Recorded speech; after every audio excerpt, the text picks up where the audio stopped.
في وجع ما بيتمحيش بالزمن. وجع إنك تشوف أبوك الراجل اللي كان جبل بيتهد قدام عينك. سليم المنشاوي ما كانش بس منافس لأبويا في السوق، كان سرطان كلو وأخد مجهود عمره ورمانا في الشارع.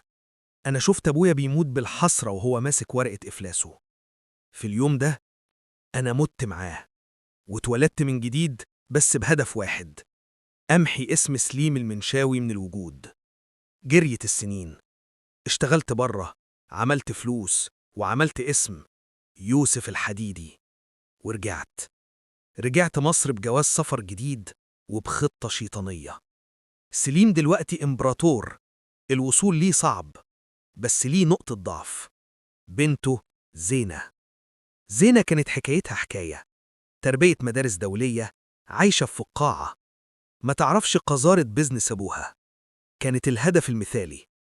عرفت إنها بتحب الفن المودرن وتكنولوجيا الذكاء الاصطناعي. رسمت السيناريو: شاب مثقف ناجح غامض بيدخل حياتها كأنه قدر. المقابلة الأولى كانت في جاليري فني. كنت لابس قناع الشاب المهذب وبحفظ جمل عن الفن. قربت منها وهي واقفة قدام لوحة تجريدية وقلت لها بصوت واطي: الرسام هنا ما كانش بيعبر عن الحب، كان بيعبر عن الخوف من الفقد. صح؟ لفت لي وعينها وسعت. النظرة دي هي اللي بوظت كل حاجة بعدين.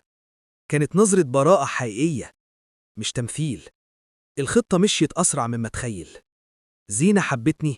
لأ، دي عبدتني. فتحت لي أبواب حياتها وأبواب قصر المنشاوي.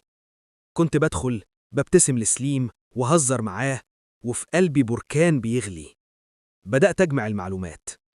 عرفت إن سليم بيجهز لصفقة راس الحكمة الجديدة، صفقة بمليارات، وناوي يحتكر فيها مواد البناء بطرق غير قانونية ويضرب المنافسين تحت الحزام. كنت برجع شقتي أبص لصور أبويا وأقول له: قربت يا حاج، هجيب لك حقك. بس في نفس الوقت كان في مسج بتيجي من زينة: تصبح على خير يا حبيبي، شكرا إنك في حياتي. المسجات دي كانت بتنزل عليا زي الكرباج. أنا بحبها، أيوة، قلبي الخاين حب بنت الراجل اللي دمرنا. كنت بعيش انفصام حقيقي، بالنهار بخطط لدمار عيلتها، وبالليل بحلم بمستقبل معاها. الليلة الحاسمة جت. سليم كان عامل حفلة في قصره بمناسبة اقتراب توقيع الصفقة. أنا كنت هناك. قدرت بذكاء وتكنولوجيا إني أخترق سيرفر مكتبه من جوه البيت، وبدأت أنسخ ملفات الإدانة، عقود مزورة، رشاوي المؤثلين، ورق يوديه حبل المشأنة مش بس السجن. وأنا بسحب الفلاشة وبقفل اللابتوب، النور قطع فجأة، ولقيت كشاف موبايل ضارب في وشي. كانت زينة. وقفت، جسمي كله بيترعش. هي بصت للفلاشة وبصت لعيني. كانت نظرة كسرة عمري ما هنساها. قالت بصوت مخنوق بالدموع: كنت حاسة، بس كدبت نفسي. انت مش يوسف اللي حبيته. انت مين؟ وليه بتعمل كده في بابا؟ ما كانش ينفع أداري. الوقت فات. قلت لها الحقيقة كلها، عن أبويا وعن القهر، وإن ده حقي. بصت لي بذهول وقالت: وبالنسبة لي أنا كنت طعم؟ كل كلمة حب كانت كذب. سكت. ما كنتش قادر أقول لها إن الحب هو الحاجة الوحيدة الحقيقية جوه الكذبة دي كلها. خرجت من المكتب وطلعت على قاعة الحفلة. سليم كان واقف بيشرب نبيذ وبيضحك. رحت له، وقفت قدامه وطلعت الموبايل وقلت له بصوت عالي قدام كل الناس: الاحتفال خلص يا سليم بيه، دي نهايتك. ودست سند للملفات لكل وكالات الأنباء والنيابة.